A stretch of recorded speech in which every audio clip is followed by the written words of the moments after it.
इस वीडियो को लाइक करें, हमारे चैनल को सब्सक्राइब कर बेल आइकन जरूर प्रेस करें। तो आज के क्लास में हम लोगों को पढ़ना है क्लास 11th के अलजेब्रा, जो कॉम्प्लेक्स नंबर हम लोग पढ़ेंगे। कॉम्प्लेक्स नंबर का पहला चैप्टर हम लोग पढ़ चुके हैं अच्छी तरीका से। इसका सेकेंड चैप्टर है जिसका नाम है सम्मिश्र संख्याओं का मूल। सेकेंड चैप्टर का नाम क्या पड़ेगा? सम्मिश्र संख्याओं का मूल। तो आइए देखते हैं सम्मिश्र संख्याओं का मूल किस प्रकार से निकलता है और इसका मूल कितने भागों में बटा हुआ है। तो आपको बता दें, सम्मिश्र संख्या का मूल निकालना दो प्रकार से है। कै प्रकार से है? दो प्रकार से। पहला है एक घनमूल की तरीका से निकलता है और एक वर्गमूल की तरीका से निकलता है। यानी बोले तो सम्मिश्र संख्या का मूल दो प्रकार से निकाला जाएगा, एक वर्गमूल की तरीका से और दूसरी का घनमूल की तरीका से।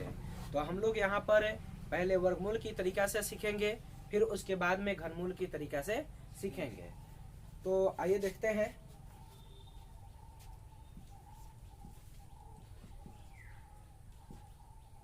सम्मिश्र संख्या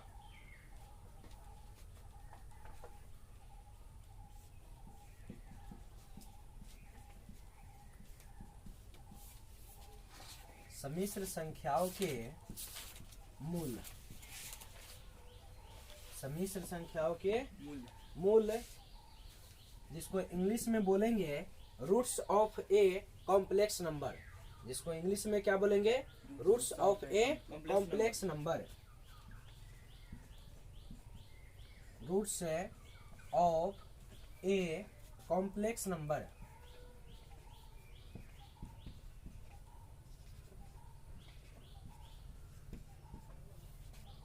देखिए, इसका जो मूल है दो प्रकार से निकालना है। कितने प्रकार से? दो प्रकार से। पहले का है वर्ग विधि से, पहले का वर्ग विधि है, और दूसरी का है घनमूल के विधि से। ठीक है, पहले का पढ़ेंगे सम्मिश्र संख्या का वर्गमूल। सम्मिश्र संख्या का वर्गमूल। सेकेंड है सम्मिश्र संख्या का घनमूल।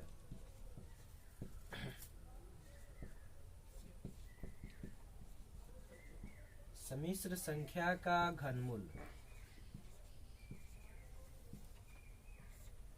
देखिए, तो सम्मिश्र संख्या का वर्गमूल किस प्रकार से निकलता है और सम्मिश्र संख्या का घनमूल किस प्रकार से निकलता है, ये हम लोग बारी बारी से समझेंगे। इसके पहले हम लोग सीखेंगे सम्मिश्र संख्या का वर्गमूल किस प्रकार से निकाला जाएगा। तो इसको निकालने से पहले कुछ बातें वो जानना आवश्यक है। जैसे हम लोग सम्मिश्र संख्या का पहला चैप्टर जब पढ़े थे, उसमें हम लोग सम्मिश्र संख्या का स्टैंडर्ड फॉर्म देखे हुए थे। हम उसमें आप लोगों को इसका व्यापक रूप बताए हुए थे, a plus iota b. a plus iota B होता है सम्मिश्र संख्या का व्यापक रूप। a प्लस आयोटा बी होता है। तो इसलिए लिखेंगे सम्मिश्र संख्या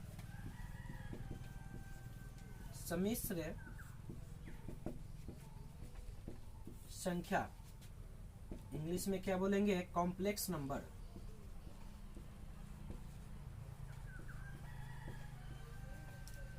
कॉम्प्लेक्स नंबर, इसका स्टैंडर्ड फॉर्म क्या होता है? देखिए,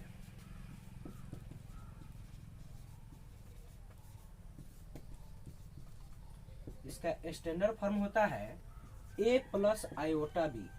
a प्लस आयोटा बी, और इसको डिनोट करते हैं कैपिटल जेड से। तो लिखेंगे इट्स डिनोटेड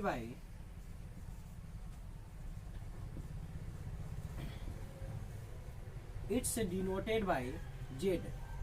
यानी कॉम्प्लेक्स नंबर को हम लोग जेड से सूचित करते हैं, और कॉम्प्लेक्स नंबर का standard form a plus iota B होता है, या इसको x प्लस आयोटा वाई भी बोला जाता है। ठीक है, a प्लस आयोटा बी या x प्लस आयोटा वाई, दोनों का मतलब एक ही है, यानी व्यापक रूप। तो हम लोग जानते हैं पहले से कि सम्मिश्र संख्या का व्यापक रूप होता है a प्लस आयोटा बी अर्थात x प्लस आयोटा वाई। तो हम लोग इसमें पढ़े थे z बराबर जब a प्लस आयोटा बी हो, z बराबर जब a प्लस क्या हो? आयोटा बी, तो इसमें a को हम लोग रियल पार्ट बोलते हैं। क्या बोलते हैं? रियल पार्ट, जिसको हम लोग वास्तविक भाग कहते हैं। क्या कहते हैं? वास्तविक भाग। देखिए वास्तविक भाग बोलते हैं, जिसको इंग्लिश में रियल पार्ट बोलेंगे। रियल पार्ट, इसलिए इसको REZ बोलते हैं, यानी शॉर्टकट में इसको बोलते हैं real part of Z. Real part of Z. तो आप लोग को याद रखना है कि वास्तविक भाग को इंग्लिश में रियल पार्ट्स बोलते हैं और इसको शॉर्ट में रियल पार्ट ऑफ जेड बोलते हैं, यानी REZ बोलते हैं। उसके बाद में आप लोगों को बताया गया है, इसमें इस वाले भाग को काल्पनिक भाग बोलते हैं। क्या बोलते हैं? काल्पनिक भाग।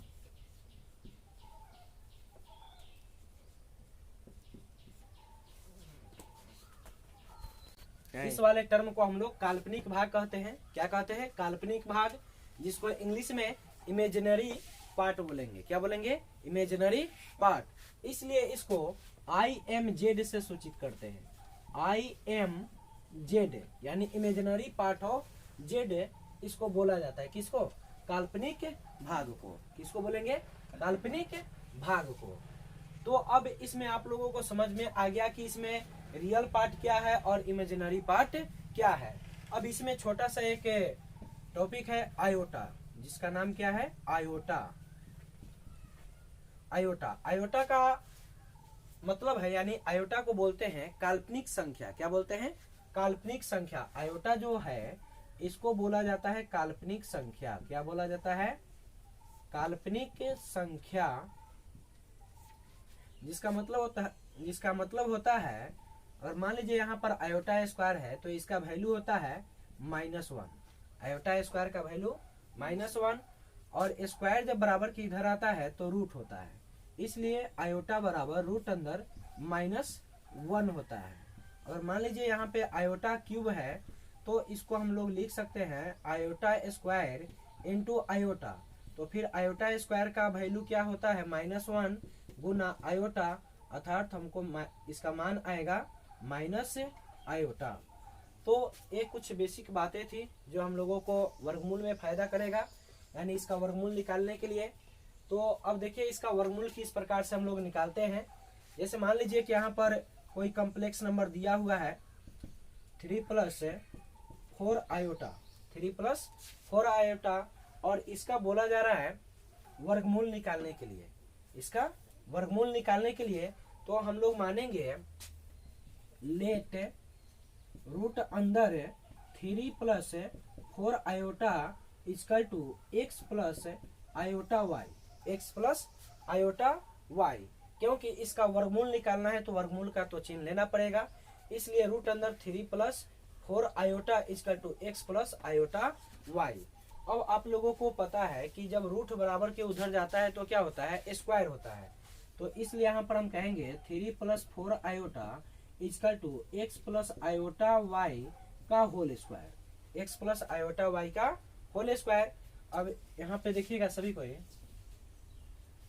3 + 4 iota equal to x + iota y का होल स्क्वायर है, तो इसे हम लोग a + b के होल स्क्वायर पर खोलेंगे। तो इसमें a का काम x करेगा और b का काम करेगा आयोटा y। तो यहाँ पर हो जाएगा x² + 2x iota y plus iota square y²। तो कुल मिलाकर हमारा हो गया 3 + 4 iota equal to x² + 2x iota y plus iota square y²। तो इसको हम लोग ऐसे कहेंगे, इधर थोड़ा ले लेंगे, उधर कट रहा होगा। तो 3 + 4 आयोटा इक्वल टू x², और यहाँ पे आयोटा स्क्वायर है तो आयोटा स्क्वायर का वैल्यू क्या होता है? -1। तो जब यहाँ पर y² में -1 से गुना होगा तो क्या हो जाएगा? -y², अर्थात 2x iota y minus y²। तो हो जाएगा 3 + 4 iota equal to x² - y² plus 2x iota y। अब आप इसमें देख रहे हैं कि रियल पार्ट इसमें 3 है और इमेजिनरी पार्ट 4 आयोटा है, और इधर यानी RHS में रियल पार्ट क्या है? x² - y², और imaginary part 2x iota y है। तो हम लोग यहाँ पर रियल पार्ट को रियल पार्ट से बराबर कर देंगे और इमेजिनरी पार्ट को इमेजिनरी पार्ट से बराबर करेंगे। अर्थात हो जाएगा यहाँ पर x square minus y square is equal to 3। इसको हम लोग फर्स्ट इक्वेशन मान लेंगे। उसके बाद में फिर यहाँ पर इक्वल करेंगे इमेजिनरी पार्ट को, तो 2x iota y is equal to 4 iota, iota से आयोटा कट जाएगा तो 2xy इजकल टू 4 होगा। तो देखिए हमारा दूसरा मिला 2xy इजकल टू 4। इसको हम लोग क्या मानते हैं, सेकेंड मानते हैं, ठीक है। तो आप लोग को एक फॉर्मूला और पता होगा, जैसे कि x square plus y square, x square plus y square और पूरे का होल स्क्वायर, पूरे का होल स्क्वायर। तो पूरे का होल स्क्वायर आपका होता है x के पावर 4 प्लस y के power 4 plus 2x square y square हो जाएगा। यानी x square plus y square पूरे का whole square is equal to x के पावर 4 प्लस y के पावर 4 और plus 2x square y square. तो आप इसमें देखिए यहाँ पे हम लोग माइनस, तो देखिए हम लोग का ये फॉर्मूला हो गया x square plus y square पूरे का whole square is equal to x के पावर 4 प्लस वाई के power 4 plus 2x square plus y square. तो अब इधर दिखाई नहीं दे रहा होगा, इसलिए अब इसको हम लोग इधर बनाते हैं। यानी हो जाएगा x square plus y square पूरे का whole square is equal to x के पावर 4 प्लस वाई के power 4 plus 2x square y square. देखिए हम लोग इसमें एक काम करेंगे छोटा सा, इसमें हम क्या करते हैं minus 2x square y square घटाते हैं और फिर इतना ही ऐड कर देंगे 2x स्क्वायर वाई स्क्वायर। तो देखिए इससे हम लोग को समीकरण में कोई फर्क नहीं पड़ेगा, क्योंकि जो अंक घटाए हैं वही अंक हम लोग इसमें जोड़ दिए हैं। तो फिर इसको जब काट देंगे तो हमारा फिर से इतना आ जाएगा ना। अब आप कहोगे कि सर ये काहेला जोड़े हैं, काहेला घटाए हैं, इससे फायदा क्या है। तो इससे फायदा अभी आपको तुरंत पता चलेगा। देखिए जैसे x square plus y square पूरे के पावर 2 प्लस एक्स के पावर हो जाएगा 4 अब प्लस वाई के पावर 4 अब माइनस है 2x स्क्वायर वाई स्क्वायर और 2 प्लस में ये भी प्लस में है तो 2 4x स्क्वायर वाई स्क्वायर हो जाएगा। आप ध्यान से देखिए अब a माइनस बी के होल स्क्वायर पर बैठेगा। कैसे, तो देखिएगा x square plus y square पूरे का होल स्क्वायर।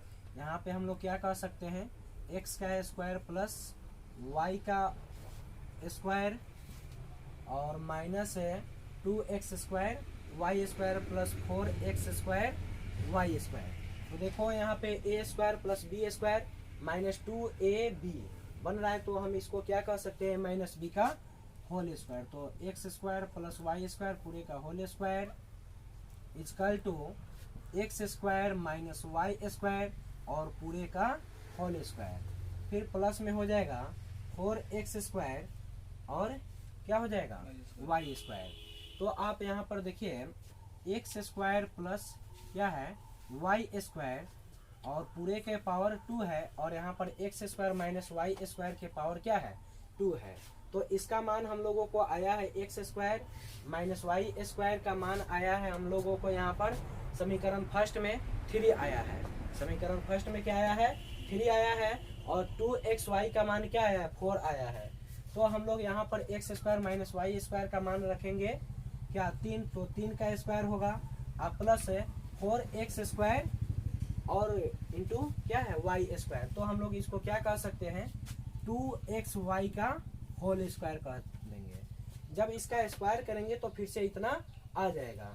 तो देखिए x square plus y square पूरे का होल स्क्वायर इधर क्या हो जाएगा 3 का स्क्वायर 9 और 2xy का वैल्यू क्या है 4 है, तो फिर 4 का स्क्वायर कर देंगे और यहाँ पर x square plus y square पूरे का होल स्क्वायर 9 प्लस 16 हो जाएगा।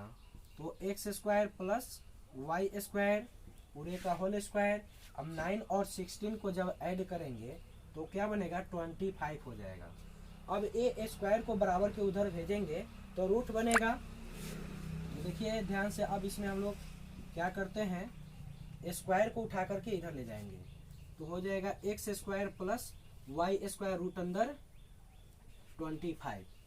अब 25 का वर्गमूल आपको पता है क्या होता है, x square plus y square is equal to 5। तो देखो इसको हम लोग थर्ड समीकरण मान लेंगे, ठीक है। तो हमारा थर्ड समीकरण मिला x square plus y square is equal to 5। और फर्स्ट समीकरण क्या है, x square minus y square is equal to 3। तो अब हम लोग दोनों समीकरण का तुलना करके यहाँ से हम लोग एक्स वाई का मान निकालेंगे। तो देखिए यहाँ पे थोड़ा ये जो है इसको मिटाते हैं।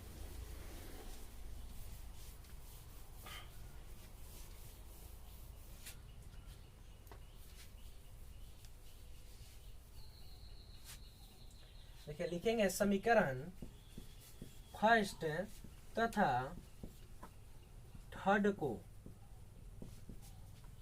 समीकरण फर्स्ट तथा सेकेंड को ऐड करने पे तो क्या हो जाएगा, फर्स्ट क्या हो जाएगा आपका x square minus y square is equal to 3, फिर x square plus y square is equal to 5। तो यहाँ पे वाई स्क्वायर कट जाएगा क्योंकि एक माइनस में है और एक प्लस में है। तो यहाँ पर ऐड करेंगे तो 0 हो गया यानी कट जाएगा। तो हो जाएगा, दोनों को ऐड करेंगे तो 2x स्क्वायर और 3 और 5 को ऐड करेंगे तो क्या होगा 8 होगा। तो 2 से 8 कट जाएगा 4 बार में। तो एक्स स्क्वायर इजकल टू 4, तो x बराबर रूट अंदर 4। तो यहाँ पर x का मान क्या देगा प्लस माइनस 2। ये आप लोग को समझ में आया होगा अच्छा से। चलिए आगे, अब देखिए x का मान जिस प्रकार से आया ठीक उसी प्रकार से हम लोग y का मान निकालेंगे। तो अब हम लोग किसी भी समीकरण में डाल सकते हैं, फर्स्ट में, सेकेंड में या थर्ड में। तो चलिए समीकरण फर्स्ट में डालते हैं। समीकरण फर्स्ट में x का मान रखने पर तो समीकरण फर्स्ट क्या हो जाएगा, x square minus y square is equal to 3। X का मान हमको प्लस माइनस 2 आया है, जिसमें से प्लस वाले को लेते हैं तो 2 का square minus y square is equal to 3। यहाँ पर 2 का स्क्वायर जब करेंगे तो 4 आएगा और minus y square is equal to 3। अब इधर प्लस में उधर जाएगा तो माइनस में, minus y square is equal to 3 minus 4। तो हो जाएगा minus y square is equal to -1। Minus से माइनस कटेगा तो कुल मिलाकर y बराबर रूट अंदर 1। तो y का मान प्लस माइनस 1 आएगा। तो हम लोगों को x का मान प्लस माइनस 2 मिला है और y का मान प्लस माइनस क्या मिला है 1 मिला है। तो अब हम लोगों को वर्गमूल किसका निकालना था, जैसे पहले क्वेश्चन में बताए हैं z बराबर क्वेश्चन क्या दिया हुआ था 3 + 4 आयोटा, 3 + 4 आयोटा, इसका वर्गमूल निकालना तो इसके इक्वल हम लोग क्या माने हैं, यानी 3 + 4 आयोटा को रूट में लिए थे और इक्वल क्या माने हैं x + आयोटा y माने हुए थे पहले। तो अब इसमें हम लोगों को x और y का मान आ चुका है। x का मान क्या आया है 2 और y का मान क्या आया है 1। तो हो जाएगा यहाँ पर x का मान 2 प्लस y का मान 1 डालेंगे तो आयोटा गुना 1 अर्थात 2 + आयोटा। इसको माइनस में भी आप ले सकते हैं तो आएगा माइनस वाला -2 अब माइनस आयोटा और माइनस वाला आप लोगे तो 2 माइनस क्या आएगा -2 माइनस आयोटा, अर्थात इसका वर्गमूल आया किसका रूट अंदर 3 + 4 आयोटा का वर्गमूल आया 2 + आयोटा। इसलिए हम लोग कह सकते हैं 3 + 4 आयोटा का वर्गमूल 2 + आयोटा होगा। तो उम्मीद करते हैं कि आप लोगों को अच्छे से समझ में आ गया होगा। तो अभी इसके आगे का क्वेश्चन नेक्स्ट बार में पढ़ेंगे।